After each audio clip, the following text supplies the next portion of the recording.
बहुत समय पहले की बात है। एक गांव में चरणदास नाम का आदमी अपनी पत्नी कलावती के साथ रहता था। अगर कभी कोई झूठ या ठगी बात करता तो चरणदास इन दोनों में मास्टर थे।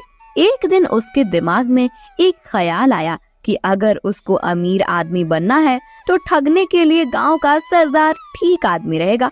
दुनिया में उसके पास बस अब एक ही चीज बाकी रह गई थी, वह थी उसकी बकरी। नहीं, उसके पास दो चीजें थी। अगर तुम उसे गिनो तो क्योंकि साथ में उसकी पत्नी भी तो थी। एक दिन उसने अपनी पत्नी से कहा, मैंने अमीर बनने के लिए एक तरकीब सोची है। उसमें तुमको और बकरी दोनों को मेरी सहायता करनी पड़ेगी, क्योंकि अब केवल तुम दोनों ही मेरे पास रह गए हो और तुम तो मेरे लिए बहुत ही कीमती हो। खास करके इस समय अपनी तरकीब को काम में लाने के लिए मुझे तुम्हारे सोने के हार की जरूरत पड़ेगी, जो मैं अपनी बकरी को दूंगा।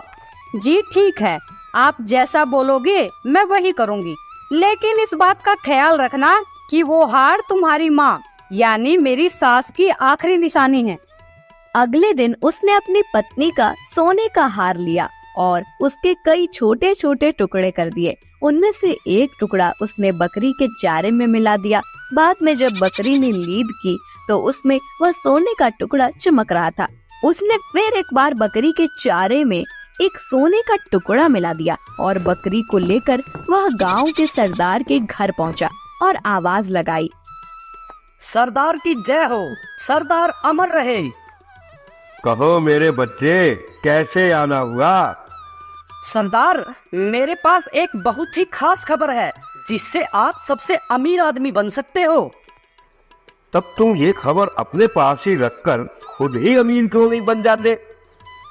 क्योंकि इतनी अमीरी तो केवल सरदारों को ही अच्छी लगती है।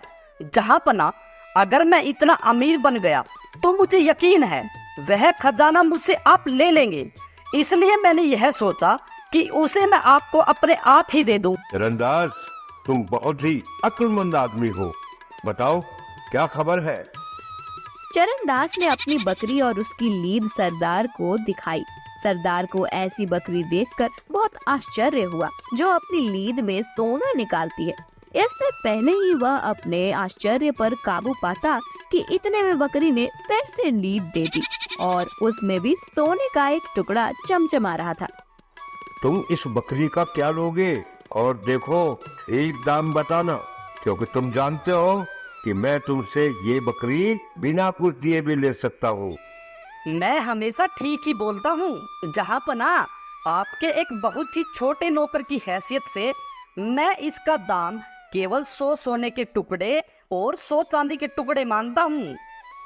चरणदास, तुमको 100 सोने के टुकड़े और 100 चांदी के टुकड़े मिल जाएंगे।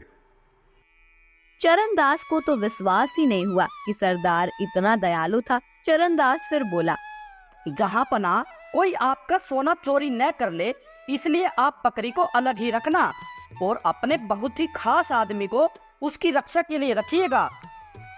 इतना कहकर वह वहाँ से चला गया। 4 दिन बाद उस बकरी को जहाँ रखा गया था वह जगह उसकी लीद से भर गई। सरदार के नौकरों ने वह पूरी लीद छान मारी, पर उनको सोने का एक टुकड़ा भी नहीं मिला। ये देखकर सरदार गुस्से से भर गया और बोला, उस कमीने को मेरे पास जिंदा लेकर आओ, और अगर वह न आए तो उसको मार दो और उसका मरा हुआ शरीर देकर आओ, ताकि मैं उसको गिद्धों को खाने के लिए फेंक सकूं। चरणदास तो इसके लिए पहले से ही तैयार था, क्योंकि उसको मालूम था कि सरदार उसको बुलाएगा, क्योंकि उस बकरी की लीद में सोना तो निकलना ही नहीं था। उसने अपनी पत्नी को अपना प्लान पहले से ही बता दिया। कलावती, जब हम सरदार के पास जाएंगे, जो कुछ भी मैं तुमसे कहूँ उस हर बात पर बहस करना और उसको काटना। इस तरह हम आपस में लड़ेंगे और वहाँ से आके मैं देख लूंगा। जी ठीक है, आप जैसा बोलोगे मैं वही करूंगी। उसने एक थैली में खून जैसा लाल रंग लिया और अपनी पत्नी के पेट पर बांध दिया। जैसे ही सरदार के आदमी उसके पास आए, उसने अपनी पत्नी को भी साथ लिया और उनके साथ चल दिया। सरदार के घर आकर चरणदास ने सलाम किया और बोला, सरदार की जय हो, सरदार अमर रहे। जहांपना, आपने मुझे बुलाया? चरणदास, तुमने तो कहा था कि तुम्हारी बकरी अपनी लीद में सोना निकालती है। मैंने उसको तुम्हारे कहे अनुसार 4 दिन तक एक अकेली जगह में रखा, पर मुझे उसकी लीद में सोने का एक टुकड़ा भी नहीं मिला। जहाँपना, पर मैंने तो आपसे यह केवल कहा नहीं था, बल्कि करके भी दिखाया था। उसकी पत्नी बोली, सरदार, इसने आपको धोखा दिया था। बकरी की लीद से कोई सोना वोना नहीं निकलता। चरणदास चिल्लाया। चुप रह झूठी। कलावती ने भी जवाब में कहा, तुम झूठे हो। चरणदास ने गुस्सा होने का बहाना करते हुए अपनी पत्नी को बहुत डांटा। फिर उसने अपना छोटा सा चाकू निकाला, उसके पेट पर लिपटा हुआ वह थैला काट दिया। इससे इस थैले में भरा सारा खून फर्श पर बिखर गया और उसकी पत्नी जमीन पर गिर पड़ी। यह देखकर सरदार चिल्लाया, तुमने अपनी पत्नी को मार दिया? आपने मुझे बुलाया था ना? क्यों बुलाया था? जल्दी बताइए, ताकि मैं अपनी पत्नी को फिर से जिंदा कर सकूं। सरदार ये सब देखकर परेशान था। वह बोला, तुमने अभी अभी एक इतना बड़ा जुर्म किया है और तुम मुझसे पूछ रहे हो कि मैंने तुमको यहाँ क्यों बुलाया? भूल जाओ कि मैंने तुमको यहाँ बुलाया है। तुमने अपनी पत्नी को मारा है। तुमने एक भयानक जुर्म किया है, वह भी मेरी आंखों के सामने। अब तुम उसकी सजा भुगतने के लिए तैयार हो जाओ। चरणदास ने तुरंत ही एक गिलास भरकर पानी मांगा। सरदार ने पानी मंगवा दिया। चरणदास ने उसके ऊपर कुछ शब्द बोले। फिर उसने अपनी गाय की पूंछ का चवर उस पानी में डुबोया और उस पूंछ को 7 बार झटक कर उससे एक आवाज करते हुए वह पानी अपनी पत्नी पर छिड़क दिया। वह बोला, इसका कटा हुआ शरीर ठीक हो जाए और मैं तुझे हुक्म देता हूँ कि तू उठ जा। उसकी पत्नी तुरंत ही उठकर बैठ गई। अब उसका भी कहीं से कटा हुआ नहीं था।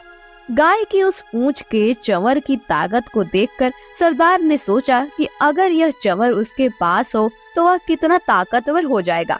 वह अपने उन सब मरे हुए लोगों को जिंदा कर सकता है जो मर गए थे। तो वह चरणदास से बोला, मैंने तो कभी ये सोचा भी नहीं था कि मैं अपनी आंखों से ऐसी ताकत देख पाऊंगा। मुझे लगता है कि मैं लीद में सोना निकालने वाली बकरी के बदले यह चंवर लेना ज्यादा पसंद करूंगा। चरणदास, तुम मुझे इसे कितने में बेचोगे?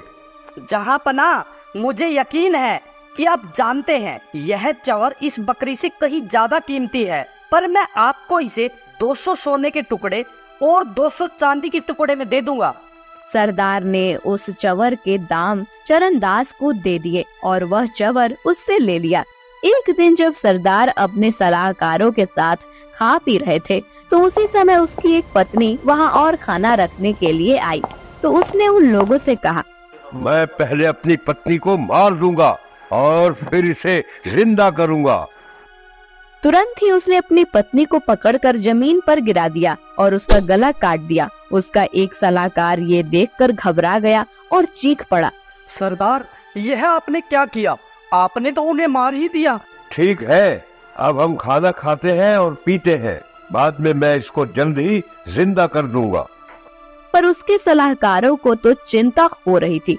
उन्होंने सरदार को उसे जल्दी ही जिंदा करने को कहा। सरदार ने तब वह चंवर पानी से भरे ग्लास में डुबोया और चरणदास की तरह कुछ शब्द बोले। फिर उसने चंवर को 7 बार हवा में हिलाया और उसका पानी अपनी पत्नी के शरीर पर छिड़क दिया। उसने उसको हुक्म दिया कि वह उठ जाए, पर वह तो वहीं की वहीं पड़ी रही, हिली भी नहीं वहाँ से। उसने वह सब एक बार और दोहराया, पर फिर भी कुछ नहीं हुआ। ये देखकर वह खुद भी डर गया। उसने अपने नौकरों को फिर से चरणदास को लाने के लिए कहा और बोला, अब की बार तो चरणदास को मरना ही पड़ेगा। नौकर चरणदास को सरदार के पास ले आए। इस हरामखोर के हाथ पैर बांधकर डूबने वाली चीज में डाल दो और इसे नदी के सबसे गहरे हिस्से में फेंक दो। उन आदमियों ने चरणदास के हाथ बांधे और एक चमड़े के थैले में डालकर उस थैले का मुंह रस्सी से बांध दिया। फिर वे उसे फेंकने के लिए नदी की ओर चल पड़े। वे सुबह से लेकर शाम तक चलते रहे। अब उनको लघु शंका के लिए जाना था, तो वह थैला उन्होंने सड़क के किनारे रख दिया और एक झाड़ी की तरफ चले गए। इससे पहले कि वे वहां से लौट कर आते, एक व्यापारी अपने गधे पर चढ़कर वहाँ से गुजर रहा था। चरणदास को कुछ आवाज आई तो वह थैले में से बोला, मेहरबानी करके कोई मेरी मदद करो, मुझे सोना चांदी नहीं चाहिए। सरदार अपनी जिंदगी बचाने के लिए मुझे अपना खजाना देना चाहता है, पर मुझे उसका कोई खजाना वजाना नहीं चाहिए। मैं गरीब ही ठीक हूँ। तुम पागल हो गए हो क्या? अरे हर आदमी अमीर होना चाहता है और तुम कह रहे हो कि तुम गरीब ही ठीक हो। हाँ, मैं ठीक कह रहा हूँ। वह खजाना तुम ले लो। यह पैसा मेरे लिए हमेशा से ही एक परेशानी रहा है। तुम मुझे खोल दो और तुम मेरी जगह इस थैले में बैठ जाओ। मुझे वह खजाना नहीं चाहिए, वह खजाना तुम ले लो। उस आदमी ने तुरंत ही वह थैला खोला, चरणदास को बाहर निकाला और खुद उस थैले में बंद हो गया। चरणदास उस आदमी के गधे पर बैठकर वहां से चला गया। कुछ ही देर में सरदार के आदमी लघु शंका से वापस आ गए। उन्होंने वह थैला उठाया और उसे उठाकर चल दिए। उनमें से एक बोला, आखिर चरणदास तुम हमारे हाथ लग ही गए। अब तुम किसी को धोखा नहीं दे पाओगे। हम तुम्हें अब नदी में फेंक देंगे। वो आदमी ये बातें सुनकर थैले में से चिल्लाया, नहीं नहीं, मैं चरणदास नहीं हूँ, मैं हूँ, मुझे खोल दो। हाँ हाँ, वह तुम ही हो, वह तुम ही हो। ये कहकर उन्होंने उस थैले को नदी में फेंक दिया और सरदार के पास लौट गए। पर इससे पहले कि सरदार के नौकर उसको सारी खबर बताते कि चरणदास गधे पर सवार होकर वहां आ पहुंचा। सरदार तो उसको देखकर कुछ बोल ही नहीं सका। चरणदास सरदार से बोला, सरदार सरदार, आपके पुरखों ने आशीर्वाद भेजा है। अच्छा हो अगर आप भी उनसे मिलने वहाँ चले जाए। वे आपको बहुत याद करते हैं। वहाँ सोना और चांदी टनों में है। वे चाहते हैं कि आप खुद वहाँ जाकर वह सोना चांदी ले आए। आपको वहाँ जरूर जाना चाहिए जहाँ मैं गया था। जब तक आप वहाँ से लौटकर नहीं आते तब तक मैं यहाँ रहता हूँ। यह सुनकर सरदार ने अपने गांव वालों को बुलाया और उनसे कहा, चरणदास ने मेरे पुरखों को देखा है, मैं भी उनको देखने जाना चाहता हूँ। जब तक मैं उनके दर्शन करके नहीं आता तब तक यह चरणदास ही तुम्हारा सरदार रहेगा। चरणदास ने सरदार के नौकरों से सरदार को वैसे ही चमड़े के थैले में बांधकर नदी के सबसे गहरे हिस्से में फेंक देने के लिए कह दिया। सरदार के आदमी सरदार को थैले में बांधकर नदी पर ले गए और उसको नदी में फेंक दिया। चरणदास ने उस गांव पर कई सालों तक राज किया और जब सरदार वापस नहीं आया तो वह उस गांव का असली सरदार बन गया। इस तरह से गांव का वह ठग गांव का असली सरदार बन गया। रामधन तिवारी को परमात्मा ने सब कुछ दिया था, किंतु संतान के बिना उनका घर सूना था। धन धान्य से भरा पूरा घर उन्हें जंगल की तरह जान पड़ता। संतान की लालसा से उन्होंने न जाने कितने तप जप और विधान करवाए और अंत में उनकी ढलती उम्र में पुत्र तो नहीं पर एक पुत्री का जन्म हुआ। उसका नाम रखा गया सोना। सोना का लालन पालन बड़े लाड़ प्यार से होने लगा।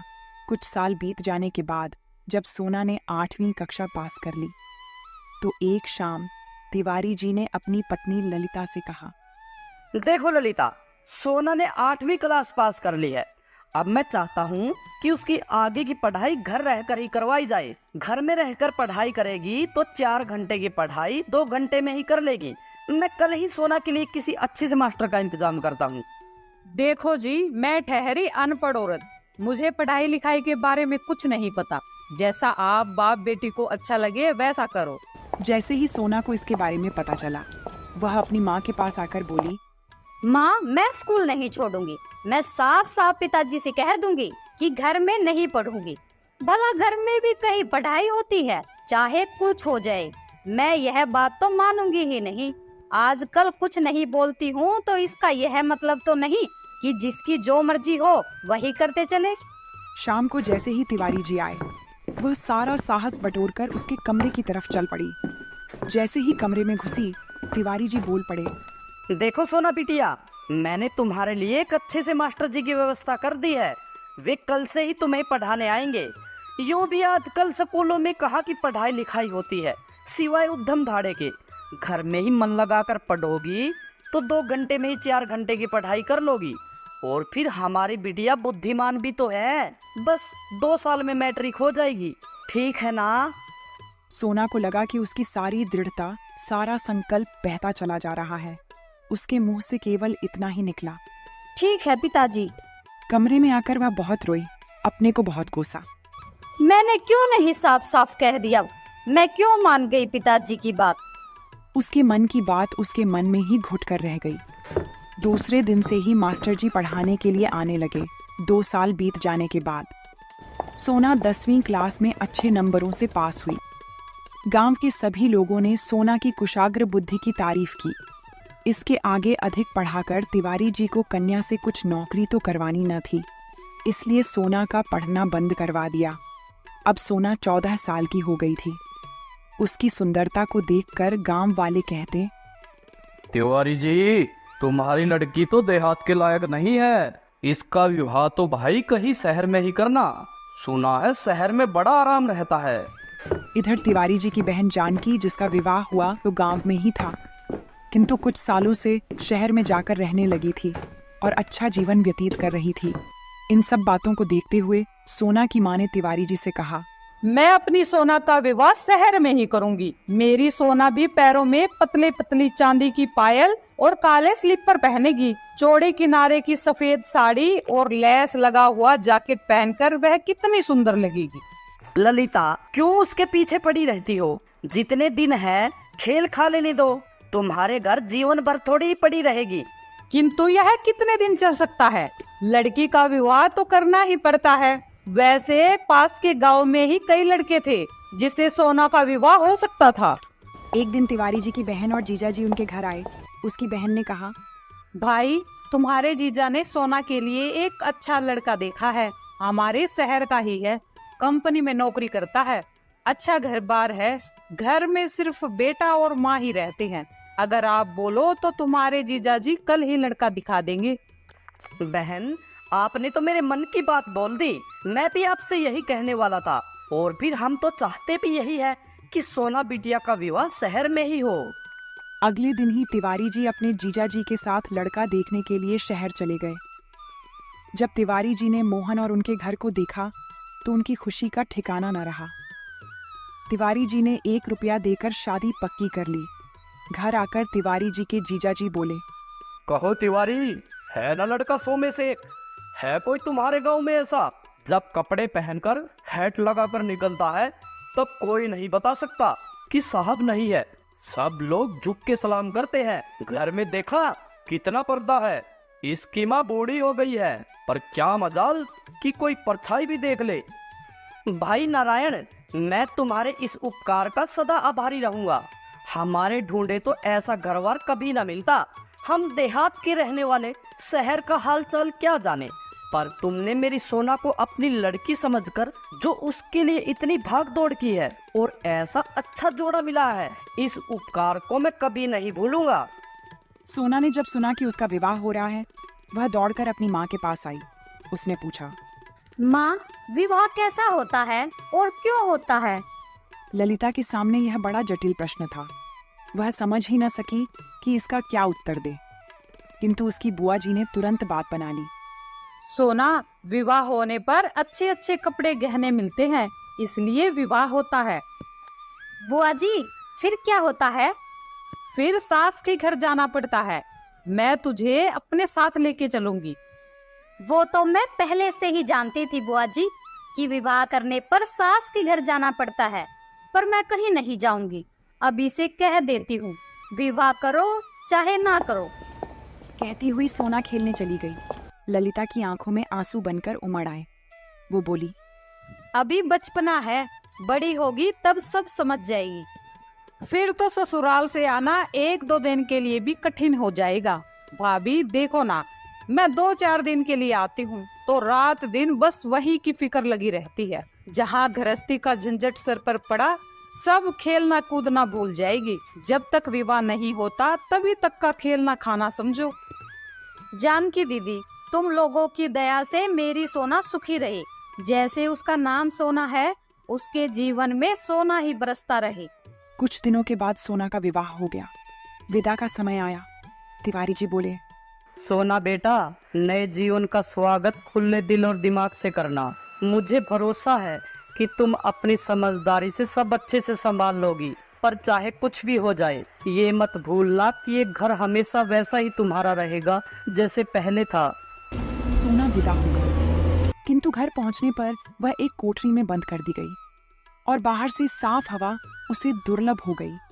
4-6 दिन में ही उसके गुलाबी गाल पीले पड़ गए। एक दिन मोहन ऑफिस चले गए। सास सो रही थी। सोना आंगन के बाहर के दरवाजे के पास चली आई। यहाँ देहात की सुंदरता तो न थी, फिर भी साफ हवा तो थी। किंतु उसी समय एक बुढ़िया उधर से निकली। सोना को उसने दरवाजे के पास देख लिया। उसने आकर मोहन की माँ से कहा, बहू को जरा संभाल कर रखो, न साल न 6 महीने अभी से खड़ी होकर झांकती है। यह लक्षण अच्छे घर की बहू बेटियों को शोभा नहीं देते। मोहन की अम्मा, तुम्हारी इतनी उम्र हो गई, आज तक किसी ने परछाई तक न देखी, और तुम्हारी बहू के ये लक्षण, कलयुग इसी को कहते हैं। बुढ़िया तो उपदेश देकर चली गई, पर सोना को उस दिन बड़ी डांट पड़ी। उसकी समझ में ही न आया कि दरवाजे के पास जाकर उसने कौन सा अपराध कर डाला। इसी बीच जब तिवारी जी सोना को लेने आए तो उसे ऐसा जान पड़ा जैसे किसी ने डूबने से बचा लिया हो। पिता को देखकर वह बड़ी खुश हुई। घर आकर सोना ने कहा, पापा, अब मैं कभी ससुराल नहीं जाऊंगी। सारा दिन एक ही कोठरी में बंद रहना पड़ता है। अगर गलती से भी दरवाजे पर चली गई तो वो लोग ऐसे चिल्लाते हैं जैसे मुझसे कोई बहुत बड़ा अपराध हो गया हो। बेटा, तुम चिंता मत करो। जब मोहन तुम्हें लेने आएगा तो मैं उसे समझा दूंगा। सोना को आए अभी 15 दिन भी न हुए थे कि मोहन सोना को लेने के लिए आ गए। वे जब आ रहे थे तो सोना उन्हें रास्ते में ही पेड़ पर चढ़ी हुई मिली। उसके साथ और भी बहुत से लड़के लड़कियां थीं। उसकी आंखों में खून उतर आया। अपना क्रोध वे चुपचाप पी गए, किंतु उसी समय उन्होंने मन ही मन प्रतिज्ञा की कि अब वे सोना को मायके कभी न भेजेंगे। सोना जब ससुराल आई तो उसकी सास ने कहा, मोहन, तेरे मामा जी का फोन आया था। वो बोल रहे थे कि उनकी तबीयत कई दिनों से खराब चल रही है। मुझे 1-2 दिन के लिए जाना पड़ेगा। और बहू, तुम मेरे जाने के बाद घर का अच्छे से ख्याल रखना। बिना काम के घर से बाहर मत जाना, समझी ना? अगले दिन ही मोहन की माँ अपने घर चली गई। मोहन भी ऑफिस के लिए चला गया तो पड़ोस में रहने वाला बनिए का लड़का फैजू आया और बोला, भाभी जी, सुई धागा हो तो जरा मेरी कुर्ते में बटन लगा दो। मुझे कुश्ती देखने जाना है। कुश्ती देखने जाना है कि लड़ने? दोनों काम करने भाभी जी। पहले बटन तो लगा दो, नहीं तो देरी हो जाएगी। सोना सुई तागे से बटन लगाने लगी। फैजू वहीं फर्श पर सोना से जरा दूर हटकर बैठ गया। इतने में मोहन भी घर आ गया, क्योंकि उसने सोचा था कि माँ घर पर नहीं है तो कुछ समय सोना के साथ बीत जाए। लेकिन जैसे ही वो घर में घुसे तो फैजू को सोना के पास बैठा देखकर उनके बदन में आग सी लग गई। वे क्षण भर वहीं खड़े रहे, परंतु अपने गुस्से को चुपचाप पीकर अंदर आ गए। सोना जैसे ही अंदर आई, पति का चेहरा देखकर वह सहम सी गई। उसकी बोहें छड़ी हुई और आंखें गीली थीं। उसने पूछा, जी, आज इतनी जल्दी कैसे लौट आई? सोना, मैंने तुझे कितनी बार बोला है कि इन जैसे लफंगों से दूर रहो, लेकिन तुम मेरी सुनती ही कहाँ हो। ऐसे ही चलता रहा तो एक दिन घर छोड़कर भाग जाऊंगा। इस बार मुझे माफ कर दो। अब तुम जो कहोगे मैं वही करूंगी। यह बात आज क्या तुम पहली बार बोल रही हो? मैं सब जानता हूँ। तुम्हारे कारण मैं शहर में सिर उठाने लायक नहीं रहा। जिधर जाओ उधर लोग तुम्हारी ही चर्चा करते फिरते हैं। मेरे मुंह पर कोई कुछ नहीं कहता तो क्या हुआ, बाद में कानाफूसी करते हैं। तुम्हारे ऊपर तो जैसे इसका कुछ असर ही नहीं पड़ता। जो जी में आता है करती हो। भला यह फैजू तुम्हारे पास बटन लगवाने क्यों आया था? तुम इनकार भी कर सकती थी। जरा सा तो काम था, पड़ोसी धर्म के नाते मैंने सोचा कर देना चाहिए, नहीं तो इनकार क्यों नहीं कर सकती थी। इसी प्रकार जरा जरा सी बातों से बड़ी बातें हो जाया करती है। निभाया करो पड़ोसी धर्म, मगर मेरी इज्जत का ख्याल मत करना। कहते हुए मोहन बाहर चले गए। वह कटे हुए वृक्ष की भांति नीचे गिरकर रोई। रोने के बाद उसका जी हल्का हुआ। उसे अपने गांव का जीवन याद आने लगा। वहां सबसे बोलने बात करने की स्वतंत्रता थी। वहां तो उसकी कभी चर्चा नहीं हुई। मैंने ऐसा कौन सा पाप कर डाला जिसके कारण इन्हें शहर में सिर उठाने की जगह नहीं रही। यदि किसी का कुछ काम कर देना, बोलना या बात करना पाप है, तो यह पाप जाने अनजाने में मुझसे सदा ही होता रहेगा। ऐसे जीवन से तो मर जाना अच्छा है। मैं घर के अंदर पर्दे में नहीं बैठ सकती। रात को सोना चूहे मारने वाली दवा खाकर सो गई। सुबह हुई तो उसकी आंख न खुल पाई। यह ऐसी नींद थी जिसने सोना को सदा के लिए शांति दे दी। तिवारी जी भी उसी दिन सोना को लेने के लिए आ गए, लेकिन जब अंदर से रोने की आवाज आई तो उससे रहा न गया। अंदर जाकर देखा तो सोना की लाश जमीन पर पड़ी थी। कन्या की लाश गोद में लेकर दहाड़े मार मार कर रोने लगे। तिवारी जी इस बीच कई बार सोना को लेने आ चुके थे, किंतु मोहन ने विदा न किया। अंतिम संस्कार के बाद जब मोहन लौटे तो मेज पर उन्हें सोना का पत्र मिला। मेरे पति देवता, मैं मर रही हूँ। मरने वाला कभी झूठ नहीं बोलता। आज तो अंतिम बार विश्वास कर लेना, मैं निर्दोष थी। मुझे ऐसा लगता था कि या तो यह दुनिया मेरे लायक नहीं है या मैं ही इस दुनिया के योग्य नहीं हूँ।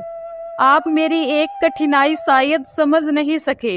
एक वातावरण से दूसरे वातावरण में पहुँचने में मैं अपने आप को शीघ्र ही अनुकूल बना लेने में असमर्थ पाती थी। अपने मरने का मुझे कोई अफसोस नहीं। दुख है तो केवल इतना ही कि मैं आपको कभी सुख न दे सकी। आपकी अभागिन सोना। मोहन ने जब पत्र पढ़ा तो उसे बहुत दुख हुआ। उसे लगा कि उसने सोना को ना समझ के जिंदगी की बहुत बड़ी गलती की है, पर अब पछताने से क्या हो सकता था जब सोना ही ना रही।